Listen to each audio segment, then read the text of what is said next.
Teeme õhtulla iluda, teeme õhtulla iluda. Päivä mennessä menuda, päivä mennessä menuda.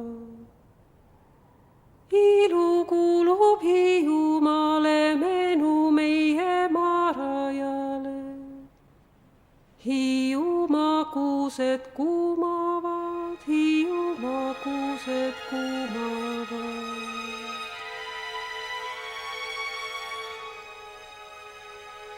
Laiusi leppad lajavad, laiusi leppad lajavad. Harju haavad haljendavad, harju haavad haljendavad. Miks inimest põgenesid? See ei olnud mitte sõda, vaid see oli ju okupatsioon, mis inimesi hirmutas.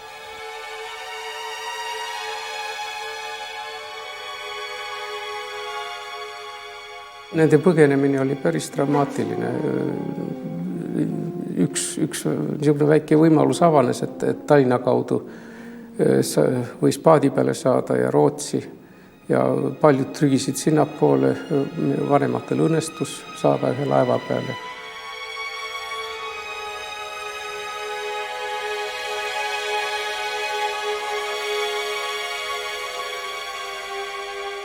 Ma põgenesin viimasel minutil, kui Tallinna sadam põles juba ja kartsime, räägiti, et Pirita sild lastakse sakslaste poolt õhku ja see ei pääse meriväljalt välja. Kuna ma olin siin papa ja mamma juures külas suvel ja siis tuli okupatsioon ja ma ei saanud tagasi sõita, mul oli kogu aeg niisugune tunne, et mind takistatakse minu elu elamast. Nii et see oli niisugune segatud tunded. Mina tulin ju siia vastu sügist ja mul olid ainult niisugused riided kohvris, mis suveks kõlbasid. Ja see oli kõik niisugune läbi mõtlemata põgenemine, ainult hirmust Nõukogude tuleku eest uuesti.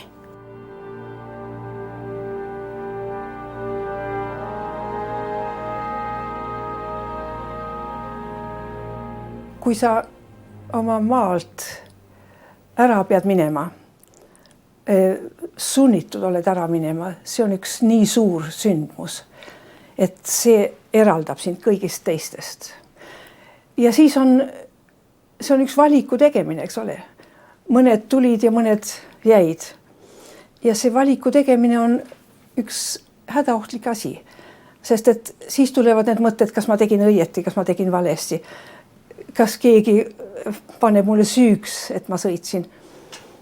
Ja siis on üks niisugune tunne, et selle inimese elu, kes nüüd seda valikut on teinud, seda ei saa keegi teine aru.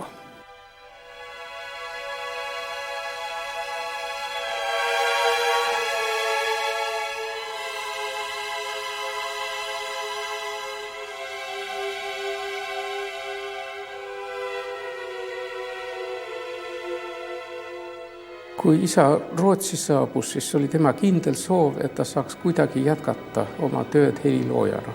Ta oli ju siin ikkagi pagulaskonnas väga tuntud, kuna ta oli juba Tartus ju Eestis tuntud. Ta oli Vanemuise orkestrijuht ja ta oli juba muusikat kirjutanud Tartus ja tehti igasuguseid pakkumisi põgenikudele. Olevat üks uus tekstiilvabrik ehitatud, kus 4000 inimest pidid tööd saama. Pakuti tervislikku metsatööd igal pool Rootsis, aga isa ütles ise, et see oleks temale elu lõpp olnud. Tema oli kogu aeg ennast ette valmistanud ühe helilooja töö jaoks.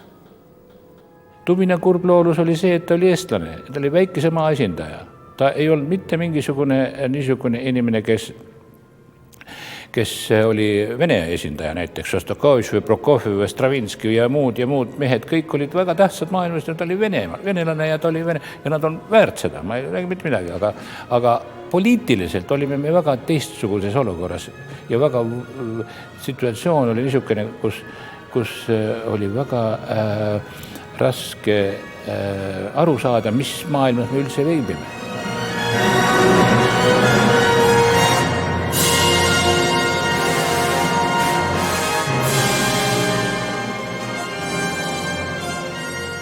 Rootsi üldsus oli ikka väga-väga vähe informeeritud nõukogude süsteemist üldse.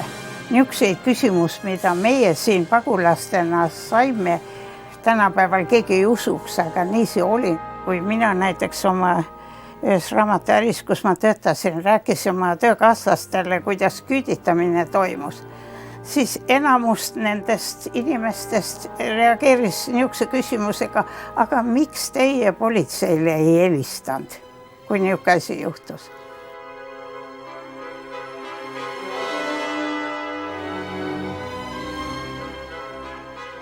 Juba põgenikulaagris oli juttu, et paljud tahtsid Rootsist edasi minna, kas Kanadasse või Ameerikasse või üldse Euroopast välja, kuna kardeti venelasi, et venelaste see offensiiv jätkaks pärast teist maailmasõda ja nad valutaks näiteks Soome ja tuleks ka Rootsi. See oli täitsa võimalik sel ajal, eriti kui neid Eesti sõdurid, kes tulid Saksa mundrites, anti välja venelastele, siis paljudel oli suur hirm jääda Rootsi.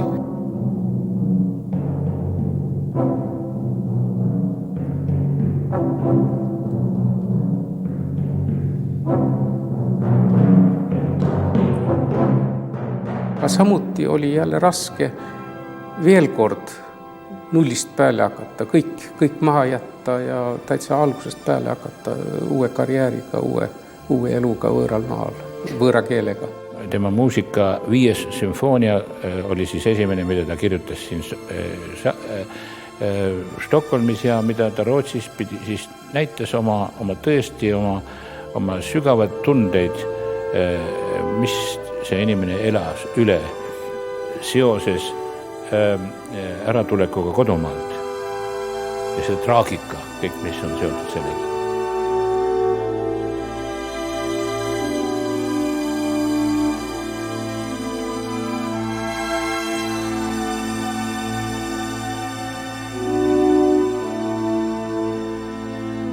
Kui põgenikud Rootsi tulid, siis paljud lootsid, et kuidagi tekiks mingi ime, et Ameerika astuks vahele või et kuidagi Eesti jälle saaks vabaks. See suur traagiline moment oli ju siin, kui me saime teada, kui sõda lõppes, eks ole. Ja kõik need okupeeritud maad said vabaks ja Eesti oli ära müüdud, eks ole. Siis saime me kõik aru, et me ei saa tagasi. Ja siis oli muidugi paljudel see tõeline leinatöö hakkas peale. See leinatöö, mis paljud ei tahtnud teha. Aga mida oleks pidanud tegema, eks ole. See aksepteerimine uue faktiga ja sellega hakkama saada.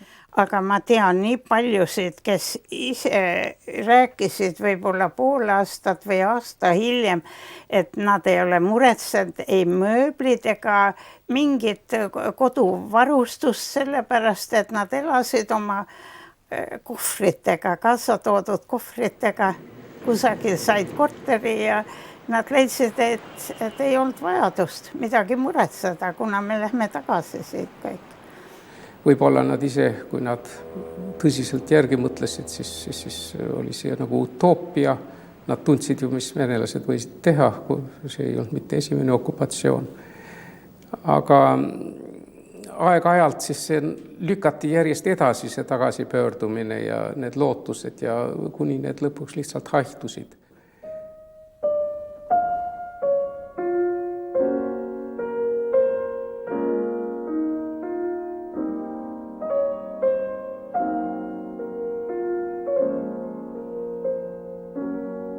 Minu vanemate suhteid on mul väga raske kirjeldada, ma olin ju ise perekonna liige ja ma väga, nad on siiski isa ja ema, nende vastu on erimoodi tunded, aga nii palju ma saan aru ka, et ema oli alati see pessimistlik ja kahtlev tüüp. Kui minu vanemad kohtusid, siis oli minu ema balletitantsija Vanemuises ja pärast sai ta näitlejaks. Rootsis tal ei olnud algusest peale mitte mingisuguseid lootusi, kuna oli selgesti näha, et ega Eesti artiste hea meelega vastu ei võetud Rootsis. See tähendab, võeti vastu, aga nendel ei olnud võimalik oma karjääri jätkata Rootsis. Ja sellepärast ta võttiski neid ebameeldivaid või tülikaid tööülesandeid, lihtsalt, et raha teenida ja et võimaldada perekonnal seda eluviisi, mis meil oli, kus isa võis kodus istuda ja töötada, kuigi ta sai võrdlemisi madala palga arhiivitöölisena. Ja see ema niisugune ohverdus, see jäi nagu tagapõhjaks perekonna elule.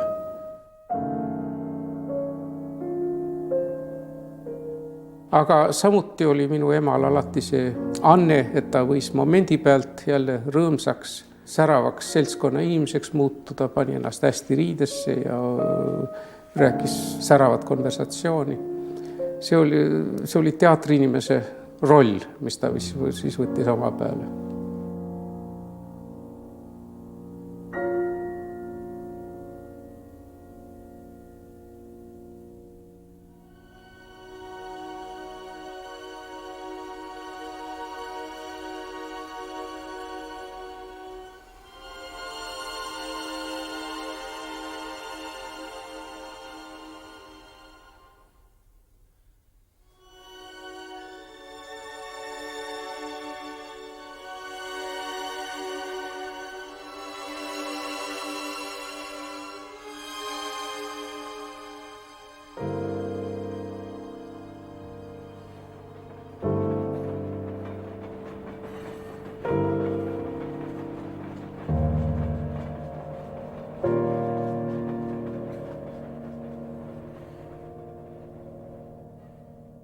Minu esimesed mälestused on Hammarbyhöjdenist. Ma seda põgenikelaagreid üldse ei mäleta.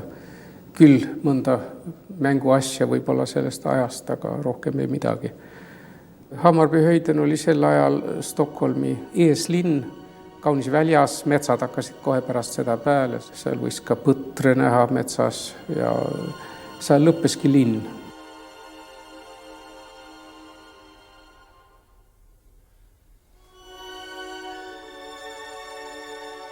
Ja isa töö toimus nii, et tema istus söögilaua juures ja vahest klaveri juures ja töötas, vaatas aknast välja, kuidas linnud hüppasid põõsaste peal, ta toitis neid alati. Seal need suured mõtted ja see suur looming tekkiski, vaadates tagaovi põõsaste peale. Jag menar, jag naturligtvis inte gick och störde honom. Du vet, när man skriver, jag skulle vilja inte ha någon runt omkring. Och jag märkte även någon gång till sin vän, jag tror att Kallas berättade, och jag känner inte be, han är inne. Och det var naturligtvis att berömma saken, men det var min uppfostran. Jag var inte för Edvards skull. Jag hade mitt rum och så jag läste också. Minu isa töötas võrdlemisi aeglaselt selles mõttes, et ta sai küll paari kuuga võis ühe sümfoonia valmis kirjutada, aga siis oli ta seda korralikult kauemat aega läbi mõtelnud, enne kui ta hakkas istus laua taha ja hakkas kirjutama. Mulle on niisugune mulje jäänud, et Tubino inspiratsioon oli kahel tasemel. Ta ei olnud mitte niisugune Mozarti moodi mees, kes nägi tervet sümfooniat või kuulis seda, vaid tal oli mingisugune idee ja siis ta hakkas neid kandvaid elemente ritta panema. Ma ei ole kunagi oma töid nii saanud kirjutada, et mul lõpp teada oleks täpselt, kuidas see tuleb. See iseenesest tööprotsessis kujuneb välja.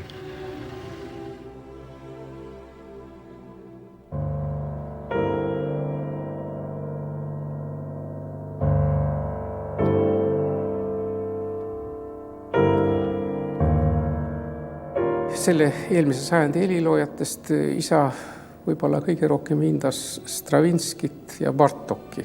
Bartokiga ta oli ise lühikest aegu Budapestis kokku saanud.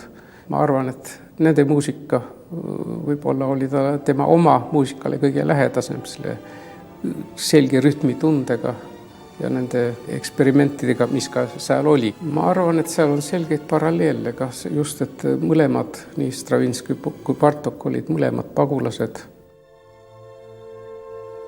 Mis on ju väga imponeeriv, on ju Beethoveni 3. sümfoonia milleks, mis on üles ehitatud S-tuur 3 kõla peale.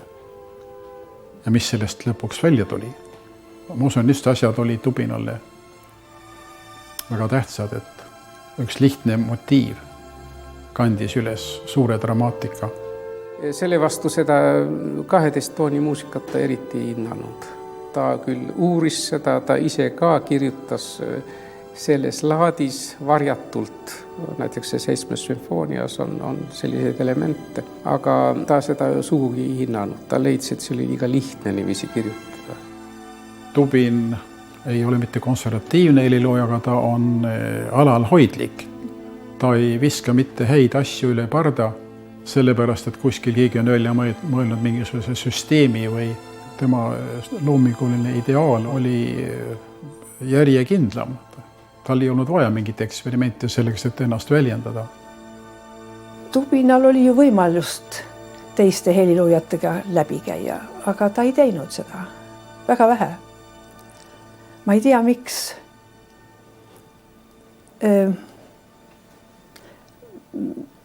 Mul on tunne, et ta oli väga üksi oma töös. Ja ei oleks pruukinud olla võib-olla. Aga see kõik oleneb ju muidugi oma iseloomust ja mismoodi, mis sa tahad oma eluga.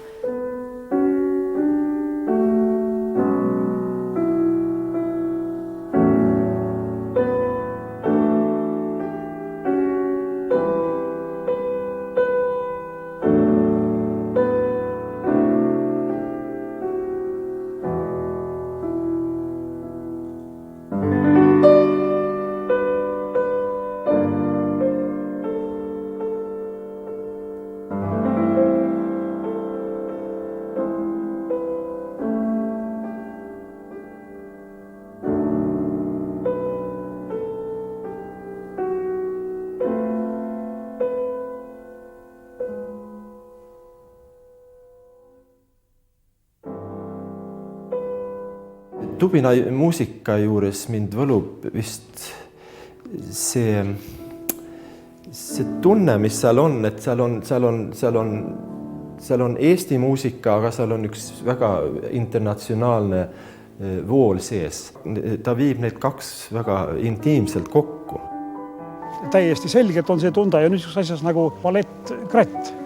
Ta tabas täiesti õigesse punkti, pea ei oska seda kirjeldada praegu, milles see seisneb, aga kogu tema orkester ja kõik need teemad, mis ta on valis rahvatantsude ja rahvaviiside seast, need on väga karakteersed ja väga ilmekad ja lihtsalt ma olen vaimustunud sellest kratis muusikast.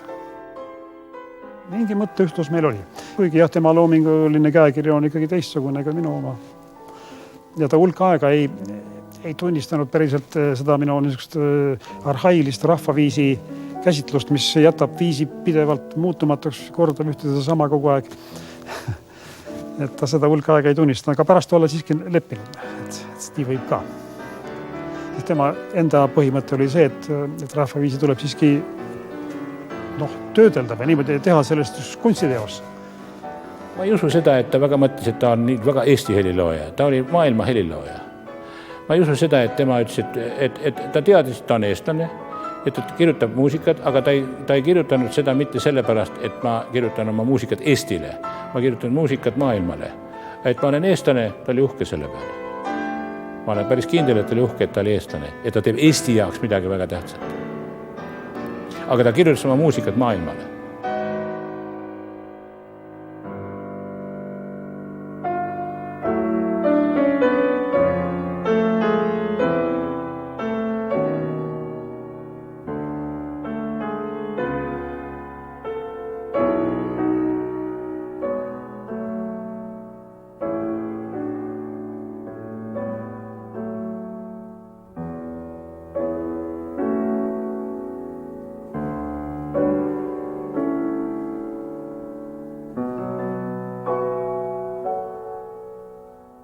Minu isal oli teatud raskusi Rootsis, aga need olenesid peamiselt sellest, et tema muusika ei olnud moes Rootsis. Meie see nii-öelda kultuurkrais oli idas ja siin need inimesed, kes olid Rootsis ja tegelesid uue muusikaga, kuulusid teise ühiskonda ja need muusikavoolused, mis tulid Euroopast, olid võib-olla natuke liiga kergemeelsed neile inimestel, kellel oli selline saatus nagu ütleme Tubinal.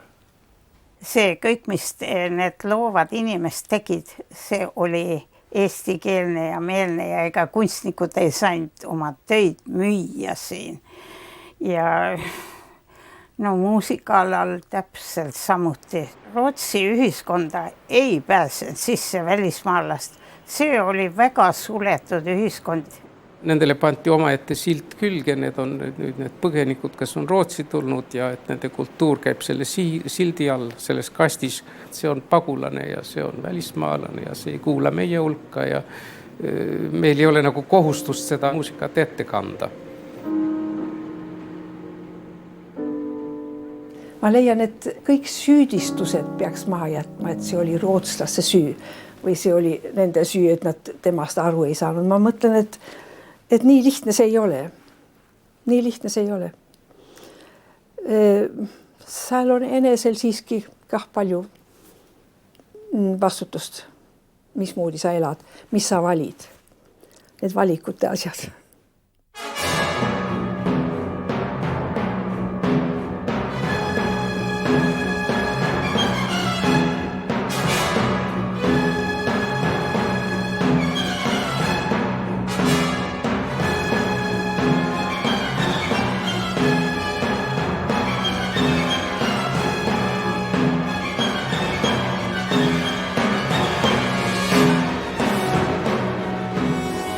Aastal 1961 käis isa esimest korda Eestis pärast sõda ja see tekitas väga palju ärevust pagulaskonna vahel. See oli ju paguluses üks aeg, kus inimesed olid väga-väga rahutud. Pagulast tundsid ennast ebakindlatena, väga ebakindlatena. Et ei tuleks mingit väljaandmist ja väga paljud läksid ju ära Rootsist. Ja sellele siis tuli see Tubina Eestisse sõit, mida üldiselt ju varem üldse keegi ei olnud nagu mõtlenud, et julgeks või tahaks minna Eestisse. Ta jättis ju maha osa oma perekonnast, sõbrad. See lahkumine oli kindlasti väga raske. See otsuse võtmine, eks ole, et sõidad nende juurest ära, et see jälle nägemine oli see pea tähtis. Rootslast ei näitanud mingit huvi tema muusika vastu. Siis ma mõistan, et Tubin mõtles, et ta kunagi oma elus võib-olla enam ei kuule oma muusikat ettekandes nii, nagu selle ta on kirjutanud. Me kogu aeg mõtlesime sellele, kuidas saaks Tubinat kutsuda Eestisse ja kuidas Tubin, ega me mõtlenud tagajärgedele nii palju, aga et niisugune suurkuju ja üldse Eesti suurkujud esindajad, kes välismaal olid Eestis mingisuguse erilise nimekirjas. Kõik eestlased rääkisid sellest, et meil on olemas Tubin ja meil on olemas Olav Roots ja meil on olemas Juht ja meil on Käbi Larete ja meil on nii palju vahvaid tegelasi kõik, aga kuidas me neid näeme? Me ei näe neid. Me olime tegelikult praktiliselt, me elasime ju 50 aastat vangis. Eestis ta katsus nii erapooletult ja mitte poliitiliselt kui võimalik käituda. Temal oli kõige tähtsam, et ta sai esiteks Krati ettekandele Vanemuises ja siis, et ta sai oma vana ja hea sõbra Heino Elleriga kokku üle mitme aasta ja siis, et ta sai ka noorte heliloojatega kokku, selleaegsete noorte heliloojatega ja sai nendele impulsse lääne poolt edasi kanda. See oli talle väga tähtis just see viimane moment. Mina olin esimene Nõukogude Eesti helilooja, kellega Tubin kohtus.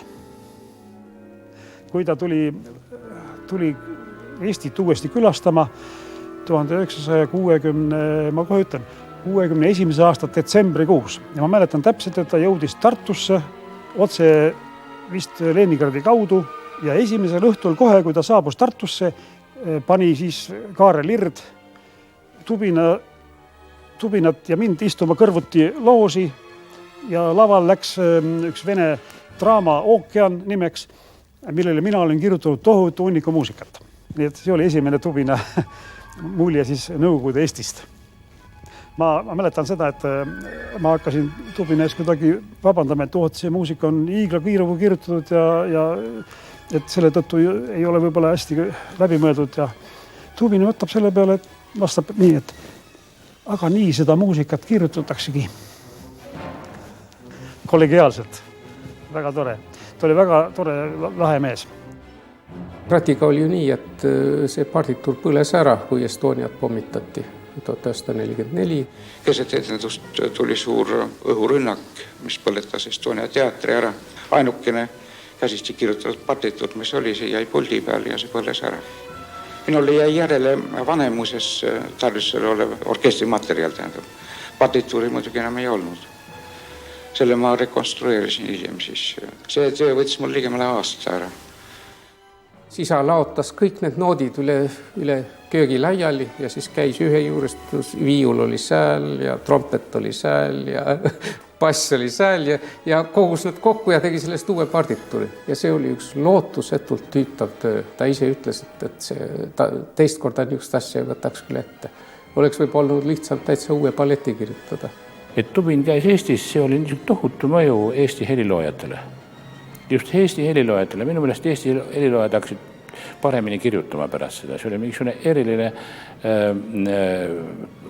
tõukejõud. Rootsis oli kahjuks nii, et see niipea kui ta tagasi tuli, siis oli Käbi Laret teinud ühe raadioprogrammi, mille nimi oli Lõbureis. Ja isa võttis ka sellest osa ja see Lõbureis läks loomulikult Eestisse. Ja tema katsus nii erapooletult kui võimalik kirjeldada tolleaegselt kultuurkliimat Eestis. Ja ütles ka võib-olla mõnda positiivset sõna, mis suuri pagulastele ei sobinud. Ja siis oli Eesti seltskond karistas teda midagi meeletult. Ma leian, et see oli skandaal. Et tal ei antud andeks, et ta oli Eestisse tagasi läinud. Paar aastat hiljem läksid kõik tagasi. Üksteise järgi, eks ole. Aga siis oli nii, et kirjutati artiklit tema kohta niisugune põlgus ja see, ma usun, tegi talle väga palju kahju. Tema tööle, tema iseloomule. Eestlased ei tahtnud enam temaga läbi käias. Ühesõnaga niisugune tagakiusamine oli käimas, mis oli lihtsalt seletamatu, julm. Mitmed lehed nii Rootsis kui eriti Ameerikas olid väga teravad ja isegi solvavad. Isat võrreldi näiteks Norra kirjaniku Knut Hamsuniga, kes sõja ajal oli natside poolt ja lasi kasutada Saksa propagandas. Ta nägi ju ette seda, et niisugune vastuolu võib tekkida ja mis tekkiski. Ja muidugi selle all ta kannatas, aga ta leidis, et see oli, et näha ja kuulda oma muusikat ja näha Kratti, et see oli väärt seda.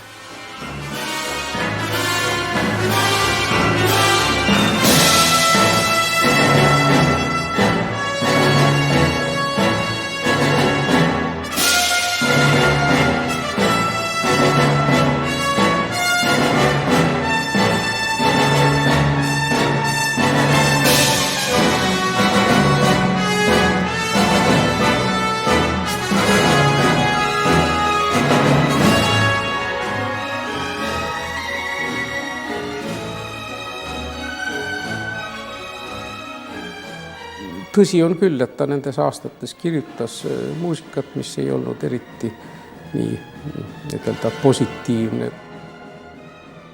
8. sümfoonia puhul on selge, et see on niisugune äng ja see, kuidas temaga talitati pärast seda, kui ta oli Eestis käinud ja see väljendub nendes sümfooniades 7-8. Ma mõtlen, et see oli üks väga tähtis moment tema elus. et temast ei saadud aru, eks ole. See täielik mitte temast arusaamine. Üksilda seismine seal. Üksildus. See üksildus.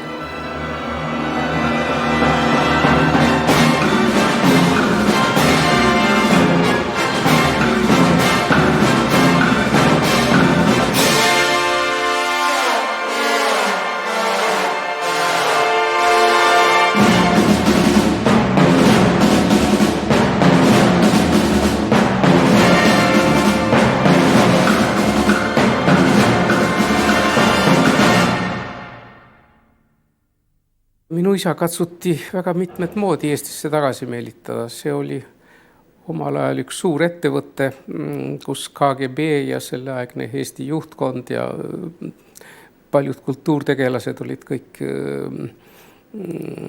involveeritud. Me katsusime ikka Tobinat panna kavasse, nii et päris keeldu ei olnud, sest lõpuks poliitiline seisukohad oli nii, et ikka Tobin sai ära kutsuda Rootsist ja et tuleks ka Nõukogude Liitu elama ja Eestisse elama, nii et see oli üks raske moment tema elus ja kui eestlane tal oli väga palju sisemisi võitlusi, et teha oma lõplik otsus. Samuti oli tal väga tähtis, et mitte anda propagandistidele mingisuguseid võimalusi. See tähendab, tema kuidagi moodi ei toetanud seda kommunistlikku korda, mis sel ajal käis. Aga nende inimestega pidi ju rääkima. Ja see praktiliselt toimus nii, et tuli saatkonnast, Nõukogude saatkonnast tuli külla reeglipäraselt 1 või 2 ametnikku, kellel siis oli viinapudel kaasas tavaliselt, nii käidi paljude juures külas. Ja isa algusest peale tegi selgeks, et tema ei tahtnud poliitikat nendega üldse arutada ja tema ei olnud nende propagandistliku jutu vastu üldse vastuvõtlik. Aga kui nad tahtsid nagu eestlased, nagu inimesed rääkida temaga, siis oli ta sellega nõus.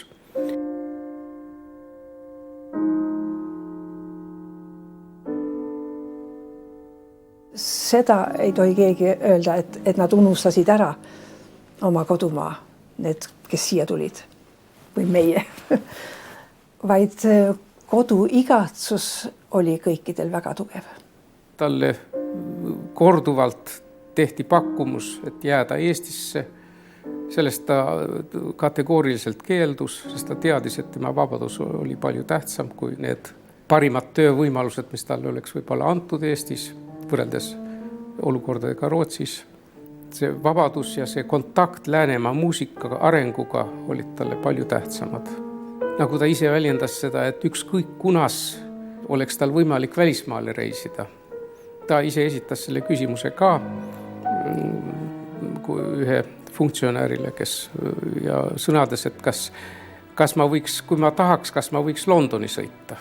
Ja siis see funktsionär ütles, et seda eks võib-olla saab kuidagi korraldada ja siis, aga kui ma tahaks homme Londoni sõita. Ja selle peale jäi see funktsionär vait, sest ega ühe päevaga niisugust asja ei saanud Nõukogude Eestis teha. Isa, kes tegelikult ainult üks kord elus Londonis minu arvates, aga see põhimõte oli tal tähtis, et oleks võimalik inimesel, vabal inimesel ükskõik kunas teise vaba maasse sõita.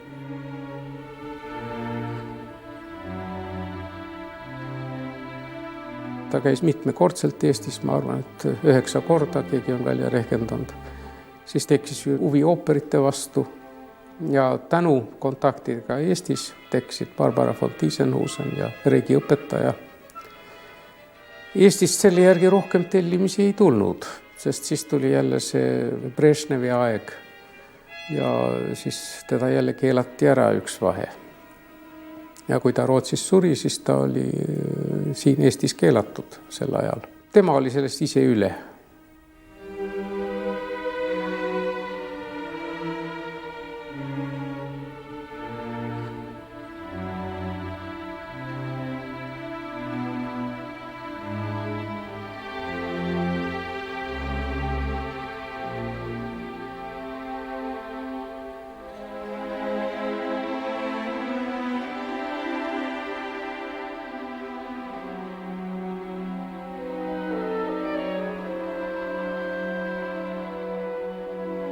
Tobin oli üks kunstnik, helilooja, kes kindlasti sisemiselt ta teadis, kes ta on.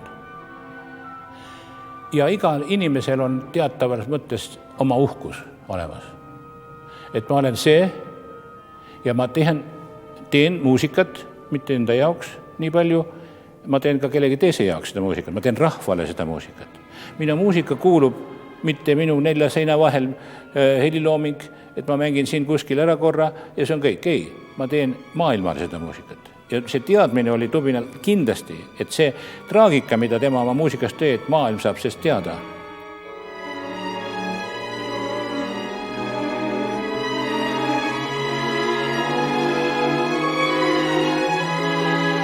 Tubin ei armastanud rääkida oma muusikast. Ta leidis, et muusikast rääkida, et see on, nagu öeldakse, non-referential. Ei ole võimalik refereerida ühe teise meediumiga seda, mida ta muusikas on kirja pannud. Ja see oli ju tema lähtekoht kogu aeg, et tuleb kirjutada ja vaadata, et on mängitav ja muud asjad on see oma teada.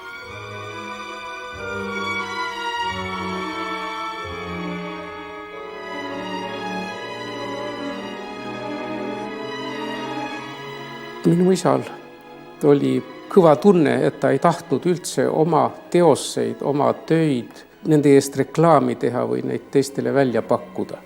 Ta ütles, et minu aeg tuleb, inimesed saavad minu muusikast rohkem aru tulevikus, nad ise leiavad selle üles ja see ei olnud üldse tema ülesanne, et seda välja tuua ja teistele pakkuda. Ja ainukene kord, kui ta seda tegelikult tegi, oli siis, kui ta oli lasknud Ilmar Laabanil tõlkida Barbara von Tiesenhuseni rootsi keelde. Ja me käisime talle nii kaua pääle, kuni ta ükskord rääkis kokku Stockholmi ooperišefiga, et ta pidi seda partituuri näitama talle. Ta sõitis välja, partituur käe all. Aga just sel momendil oli ooperišefil midagi muud ette tulnud ja sekretär ütles, et kahjuks ta ei ole siin, aga et ta tuleb mõne tunni pärast tagasi, et kas isa ei saaks oodata nii kaua või ja veel tagasi tulla hiljem. Ja selle peale ta nii vihastas, et tema tagasi ei läinud. Ta läks selle Strömmeni äärde, kus ta toitis parte ja siis ta sõitis koju. Ta ütles, et see ei ole mitte, mina ei tule oma nootidega kaenla all ja ei paku neid kellegi välja.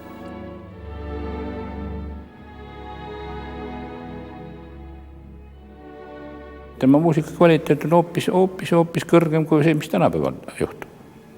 Ja palju vanad inimesed, noored inimesed seda ei usu, et see on üks surnud helilooja.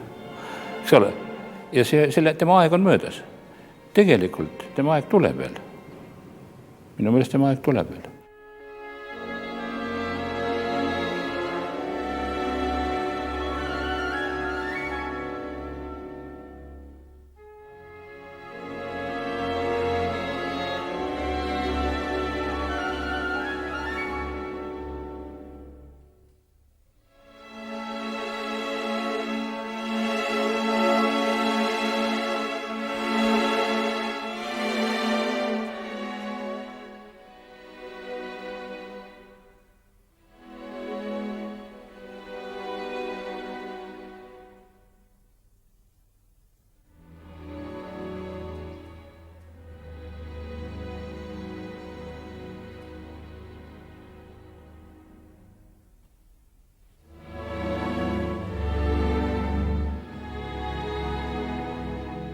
Seda ma olen kindel, et tal olid need mõtted, kas ta oli õieti teinud või mitte, kas ta pidi kahetsema või mitte. Ma ei usu, et ta kahetses, aga see mõte, et mis tema sõbrad või tema perekond, kes Eestisse jäid, kas nad tundsid, et ta on reetnud, eks ole. Ja see tunne oli muidugi kõikidel pagulastel. See tunne, et kas nad on õiesti talitanud. Kõikidel ei olnud ju eluhädaoht, vaid lihtsalt valik vabas maailmas tegutseda.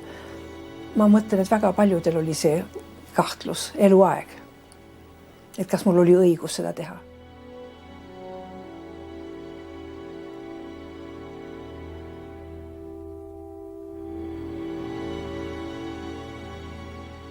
kui ma praegult Rootsi tagasi tulen, siis mul tundub terve see õhkkond väga võõras ja kui ma ka näiteks Rootsi päevauudiseid kuulen raadiost või näen televisioonis midagi Rootsi programmi, siis tundub mul nende natuke piiratud perspektiiv ja nendel on jäänud ikka see tunne, nagu see Rootsi oleks kuidagi keskne maailm maailmas ja kõik keerleb nende ümber ja tegelikult ei ole see nii, kui see kunagi nii on olnud. Pärast teist maailmasõda oli teised olud, siis Rootsi oli pääsenud sõjast, Rootsi oli see rikas maa, kes oli müünud need relvasid ja toormaterjali nii ühele kui teisele poole ja oli sellest saanud suuri rikkusi kokku. Meie tulime siia kui vaesed põgenikud, meid võeti hästi vastu, aga kui me tahtsime seda vastavat metsa- ja põllutööd teha, mida nad nõudsid. Ma mõtlen, et üldiselt inimestel on palju ebamäärasusi, et leinad ja valud nendest peab kuidagi üle saama, ma leian. Ja siis peab endaga töötama, selle valu ära nägema, eks ole, kui sul kõige lähedam inimene sureb, siis sa pead lõpuks ikka edasi elama ja sellega hakkama saama. Aga sa ei saa, kui sa ainult sellest räägid, kui palju sa leinad ja kui palju sa oled kaotanud. Nii et see minevikust kinni hoidmine, see takistab lihtsalt edasiminekut. Ma leian, et tagasivaatamine on üks kardetav asi. Ja ettevaatamine on kah vahest kardetav.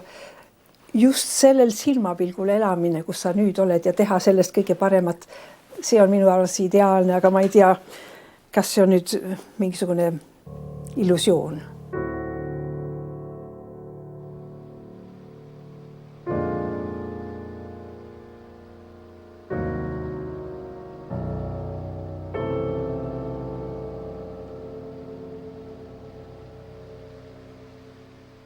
Minu vanematel oli see probleem, et nad elasid võib-olla valel maal, valel ajal. Rootslased võtsid neid küll vastu ja pakkusid nendele töövõimalusi siin, aga et see ei olnud siiski see õige ühiskond nendele. Ma arvan, et minu isal oleks olnud suuremaid võimalusi välismaal, näiteks Ameerikas. Ja et ta siia sattus ja et ta sõjaolude järgi siia oma juured laskis Rootsi mulda, see võib-olla oli vale otsus tegelikult, aga ta ei suutnud sel ajal ükskord veel nullist peale hakata uues ühiskonnas uut elu rajada. See oli lihtsalt saatus, et me siia sattusime ja et me siia kinni jäime.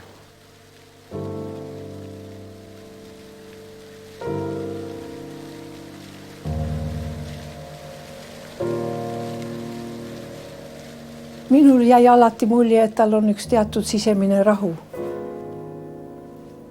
Mul ei olnud seda tunnet, et tal mingisugune puuriv piin on seal taga. Mul ei olnud seda tunnet, et ta niisuke inimene oli. Tal oli üks teatud sisemine alandlikkus iseloomuna. Ja see teeb ju, et teed oma tööd, seda, mis sa pead tegema, kas siis rahvas juubeldab või ei juubelda? No, inimesel on ikka nii, et kui ta teatud vanuse saab ja on küllaltki palju läbi elanud, siis ta tahab ainult rahulikkust enda ümber, rahu ja et ta saaks sellega tegeleda, mis tal kõige tähtsam on ja minu isa suhtes oli see tema looming, helilooming ja tal ei olnud jõudu, ma arvan, sel aastates, et mingi muu alternatiivi peale mõtelda, kui see oleks võimalik ka olnud.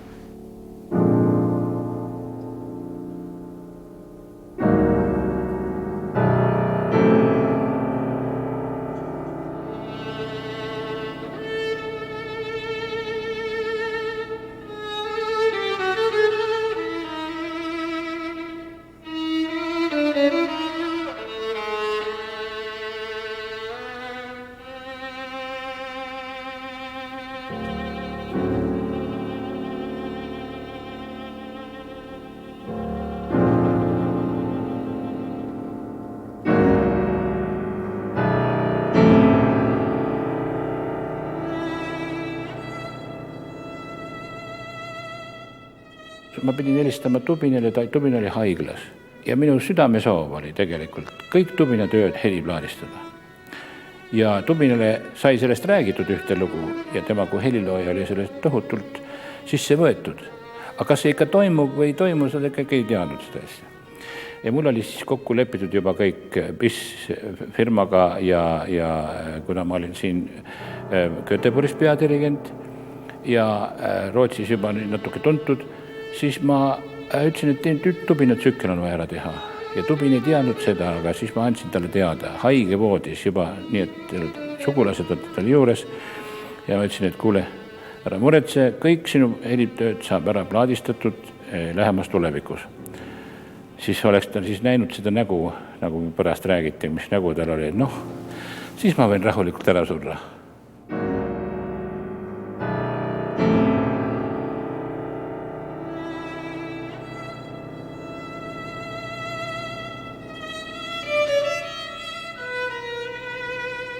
Ja siis, kui ma olin 82. aastal parajasti Riias oma autorikontserdiga seoses, siis tuli sinna teade, et Tubinat ei ole enam.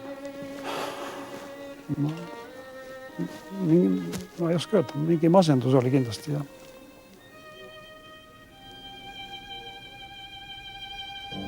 Mingi tugi kadus minu kõrvalt.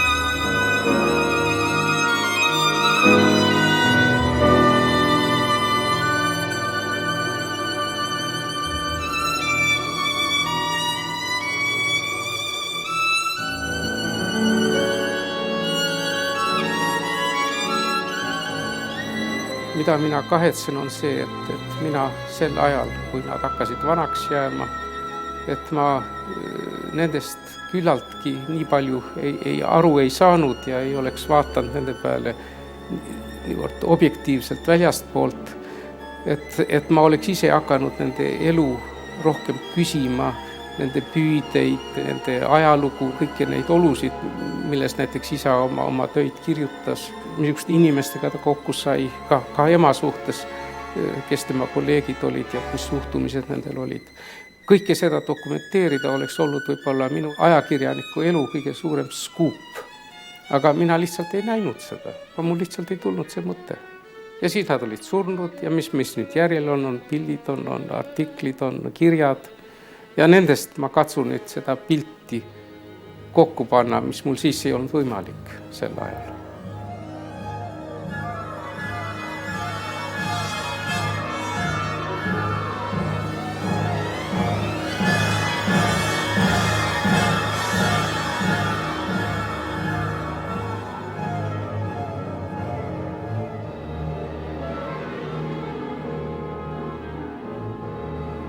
Ma usun, et mida väiksem üks maa, seda rohkem on meil vaja kangelasi ja isiksusi, kes on ületanud piirid ja ma ei taha seda väärtust ära võtta, mis tal on. Aga ma leian, et sellest jätkub, kes ta on. Jah, et teda ei ole küllalt hästi ette kantud ja sellepärast ta ei ole nii kuulus olnud ja niimoodi. See kuulsus on üks keeruline küsimus. Sibelius on kuulus, Nielsen on vähem kuulus, eks ole, aga kah üks suur helilooja, Taani. Ei saa ju kraade panna, ei saa ju lugeda, kes on suurem, kes on vähem suur. Ja nüüd on mingisugune tahe teda veel suuremaks teha, kui ta oli. Tähendab, ta on suur küllalt. Üks Eesti esmajärguline helilooja. Kas ei jätku sellest?